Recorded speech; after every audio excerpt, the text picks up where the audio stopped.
చాలా సంవత్సరాల తర్వాత మళ్ళీ అదే గాలి నాకు వ్యతిరేకంగా ఈ ఇసుక పట్టణంలో వేస్తుంది.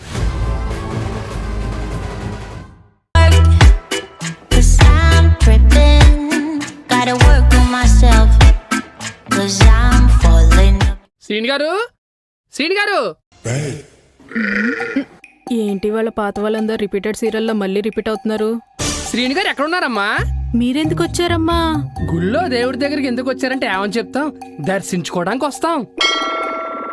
ఏమో, కొత్త పాపాలు చేయడానికి పాత పాపాలు కడిగేసుకోవడం కూడా వస్తారు. సరిగా మాట్లాడితే మీ సంపాదన ఏమన్నా కరిగిపోద్దా అండి? మాకేం కరిగిపోదండి. మా బావతో ఏమన్నా ప్లాన్లు వేస్తే మీ ఆవిడ చేతిలో మీకే పెరిగిపోద్దండి. ప్లాన్ ఏంటి? ప్లాన్ ఏం లేవు. సీన్ గారు, సీన్ గారు, కంగారు ఈవిడ పెద్ద 007 రా బాబు. సీన్ గారు, సీన్ గారు, ఇప్పుడు ఈయనెందుకు వచ్చాడు? అర్జెంట్ గా అక్కకు చెప్పాలి. సీన్ గారు, సీన్ గారు, హాయిగా కూర్చుని ఉయ్యాలు ఊగుతున్నారా? నేను కూడా ఊగుతా. గయ్యాల్లాంటి పెళ్ళం ఉన్నప్పుడు ఉయ్యాలు ఊగితే బీపీ కంట్రోల్లో ఉంటుంది. పెళ్ళాలే కంట్రోల్ చేసే ప్లాన్ వేశారు, ఇంకా బీపీ ఎక్కడి నుంచి వస్తుందండి?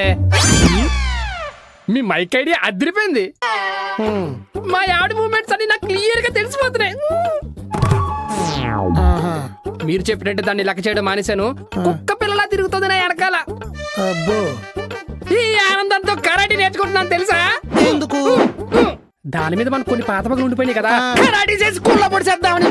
అప్పుడు ఆవిడ ఏ వేడి వేడి అట్ల పైన పట్టుకున్న ఫైటింగ్ లో దిగింది అనుకోండి, కరాటే మొత్తం కట్టగట్టి కాలిపోయిన చేతులు కట్లు వేసుకోవాలి. మరి మా ఆవిడ నా మాట ఏంటంటే నాలోంచి హీరో బయటకు వచ్చేస్తున్నాడంటే ఫైట్ లో చేసి వెళ్ళిపోతుంది. నీకు పెద్ద పుల్ తెలుసా?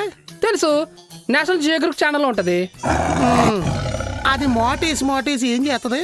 లటక్కు నోట్లో వేసుకుంటది. పెళ్ళాలో జియోగ్రఫిక్ ఛానల్లో ఉండరు, మన కొంపలోనే తిరుగుతారు. అంటే వెయిట్ చేసి బొక్కలు ఇరిగిపోలా కొడతారు. అంటే మనం నాటకం ఆడుతున్నట్టే ఆలు నాటకం ఆడుతున్నారని మీ అనుమానమా? అనుమానం కాదు, పచ్చి నిజం. అయ్య బాబాయ్, మా ఆవిడ భయపడిపోతాను. ఓ రెచ్చిపోయాను. ఇప్పుడు నాకు భయపడుతుంది. అసలు మనం ఈ ప్లాన్ ఎందుకు వేసాం? ఎందుకేసాం? ఆషాఢ మాసంలో ఆఫర్లు ఎక్కువ ఉంటాయి, వాళ్ళు చేసే షాపింగ్లకి మన డైపర్లు తడిసిపోతాయి. అదే కదా మీటింగ్ లో మాట్లాడుకున్నాం. అవును, కానీ ఆషాఢ మాసానికి మనం ఆలని లెక్క చేయకపోవడానికి సంబంధం ఏంటి? ఇప్పుడు చిన్న గీత గీసాం, దాని కింద పెద్ద గీత గీసాం. మీరు ఏ గీతం చూస్తారు? ఆబ్వియస్లీ పెద్ద గీతనే చూస్తాం. ఆషాఢ మాసం ఆఫర్లో చిన్న గీత, మనం వాళ్ళని లెక్క చేయకపోవడం పెద్ద గీత. కామన్ గా కాన్సన్ట్రేషన్ అంతా ఆఫర్ల మీద మానేసి మన మీద పెడతారు. ఈ లోపు ఆషాఢ మాసం అయిపోతుంది. అది మైండా గ్రైండా? అన్ని ఐడియాలు అలా రుబ్బుతున్నారండి బాబు, మమ్మల్ని కూడా కాపాడుతూ. లేదంటే మీ ఆవిడ ఆఫర్ లిస్ట్ పెట్టుకుని మా ఆవిడ దగ్గరికి వస్తుంది. ఈ సిచ్యువేషన్ వాడుకుని మనం ఎక్స్ట్రా రివెంజ్ తీర్చుకునే అవకాశం ఏమీ లేదంటారా? మర్డర్ అయిపోయేదాకా మీకు మనశ్శాంతి లేదంట. మీరేంటండి బాబు మాట్లాడితే మర్డర్ అంటారు? యావండి, ఎక్స్ట్రా రివెంజ్ అన్నారు కదా, తీర్చుకుంటే ఏమవుద్దో చిన్న డెమో చూద్రిగానే ఉండండి. యావండి, చారి గారు, మీ పాద పద్మములకు ప్రణామాలు. పతి పాదాల కంటే ఓకే, నా పాదాలకి ఎందుకండి? మగవారు ఎవరైనా సరే మహానుభావులే. అస్సలు నమ్మకండి, బావిలో దూసేద్దాం. మీ ఆవిడ గారు బాగున్నారా? బాగుండే ఉంటారులే అక్క. అస్సలు టచ్ లేనట్టు అలా అడుగుతున్నారేటండి? అదే మరి నటనంటే. యావండి, లేదండి, మొన్న మీ కాళ్ళకు మంచం కోడు తగిలింది కదా, మీ కాళ్ళకు మంచం కోళ్ళ దోషం ఉందని పంచాంగంలో చదివానండి. అయితే ఇప్పుడు ఏం చేయాలంట? ఆపకుండా 3 రోజులు రోజుకి 30 సార్లు మడి నీళ్లతో కడిగి తడి లేకుండా తుడవాలి. ఏటిని మంచకోళ్ళ? కాదండి, మీ కాళ్ళని. చుట్టూ నువ్వు తిరుగుతావు కోళ్ళగా. ఏమనుకుంటున్నావు అసలు నువ్వు? వదలండి సార్ గారు, ఇది రోజుకు 30 సార్లు కడుక్కుంటా కూర్చుంటే నేను కాళ్ళు ఖాళీగా పెట్టుకుని కూర్చోవాలా? బావి ఇదంతా నీకోసమే కదా. మాసం కొట్టినట్టు కొట్టేస్తాను మధ్యలోకి వచ్చావంటే నువ్వు. నువ్వు పూజలు చేయి, వ్రతాలు చేయి, ఏమన్నా చేయి, నాకు నచ్చినట్టు చేయి. ఏంటే ఆ లుక్ ఏంటే? నీ పాతివ్రత్యం ఉపయోగించి నన్ను చెప్పించేద్దామని చూస్తున్నావా? అయ్యో లేదండి. అయ్యో లేదండి, ఎదవా ఓవర్ యాక్టింగ్ చేసావంటే నీ బదులు దానికి పడతాయి. మధ్యలో నేనేం చేశాను? మరి ఎందుకు వచ్చావు దీన్ని కూడా?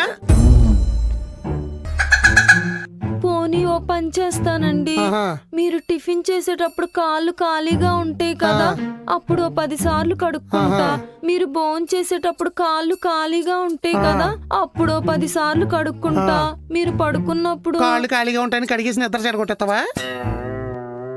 శ్మశానంలో చాలా మంది కాళ్ళు ఖాళీగా చాపుకుని ఉన్నారంటే వెళ్ళి కడిగి. అయ్యో లేదండి. అయ్యో లేదండి, వారైటింగ్ చేస్తుంటే మళ్ళీ కొడతాది అది. మధ్యలో నేనేం చేశాను? మరి ఎందుకు వచ్చింది ఇది కూడా? ఏంటి సూత్రం ఎక్కమ్మ టెంకి? మీరు నా వల్ల చాలా బాధపడుతున్నారండి. ఆహా, బాధపడితే ఏంటి బట్టలు సర్దుకుని పుట్టింటికి వెళ్ళిపోతావా? లేదు, ఆ. ఇంకొకరిని ఇంటికి తీసుకొస్తా. ఎవరినే? మీకు ఇంకో పెళ్లి చేయనా? ఏంటిది అర్థం మార్చింది? అక్క ఏం మాట్లాడుతున్నావు నువ్వు? అబ్బా నా భర్త సంతోషం కోసం ఏవైనా చేస్తా. ఈయన నా ఫ్రెండ్ రమ్యని చేసుకుంటారా? దానికి ఇంకా పెళ్లి కాలేదు. మీ ఫ్రెండ్ రమ్య బాగానే ఉంటదే. 2-3 సార్లు కలిసినప్పుడు బాగానే మాట్లాడింది. మనం అంటే ఇంట్రెస్ట్ ఉందనుకుంటా. ఇంకే నన్ను వెళ్ళి మాట్లాడమంటారా? మాట్లాడేస్తావా? నువ్వు చేసుకోవే, నువ్వు చేసుకో. కనుక్కోవా? చాలా రక్షణ చేస్తున్నాడు. అదేంటి అది అలా వస్తుంది? నేను మళ్ళీ పెళ్లి చేసుకుంటే కట్నం తీసుకోకూడదా? తీసుకోకూడదా? తీసుకోకూడదా? తీసుకోవచ్చు. చెప్పు దానికి. ఎక్కువ చేస్తే ఎన్ను పోసుకు ఎదురుకర కట్టి ఏట్లు ఇసిరేస్తా. అదో పండుగ మొహం ఇది నువ్వు. చెప్తానండి. ఎలాండే వెళ్ళి పూజలు చేసుకోండి. అలాగే. ఎలాండే? వెళ్ళిపోయిందా? సీను గారు ఏంటండి ఆ విశ్వరూపం? హడిలిపోయారండి. ఆడిలిపోయారా? ఆ, పెళ్ళాలకి యాక్టింగ్ లో అవార్డులు ఇస్తే ఇంటికి 100 వస్తాయి. ఇప్పుడు దాకా ఎంత రెచ్చగొట్టినా అంత కాముగా ఎందుకుందో తెలుసా? దాని రిజల్ట్ ఎలా ఉంటుందో చూపిస్తాను రండి. మరీలో కాంచనం చూస్తారు మీరు. వీడు ఓవర్ యాక్షన్. అమ్మా, నాకొచ్చే కోపానికి ఇది కత్తి తీసుకొని పొడి చేసుకుంటావా? ఎక్కడికి? ఆడి పక్కన చారిగాన్ని కూడా కలిపి పొడుతా. చూసారా? క్యారెక్టర్ చంపుకొని కామ్ గా యాక్ట్ చేస్తుంటే మరీ రెచ్చిపోతున్నాడు. బొచ్చు పీకిన కోడిలో ఏదో పుచ్చు మొహం ఇడును. తిడుతున్నారండి. ఇంకా ఉంటదండి, చూడండి. రెండో పెళ్లి చేసుకుంటావా అంటే ఆడి బాడీలో ఏరియేషన్ చూసావానే? రేడియేషన్ ట్రీట్మెంట్ తీసుకున్న పేషెంట్ లో తెగ వంకర్లు తిరిగిపోతున్నాడు.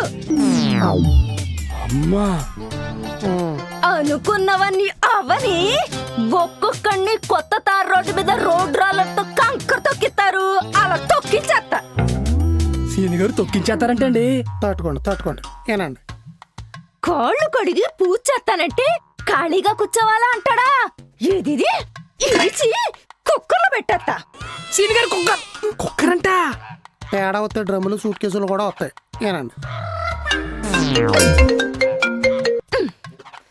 హలో మమత గారు. వచ్చాడు.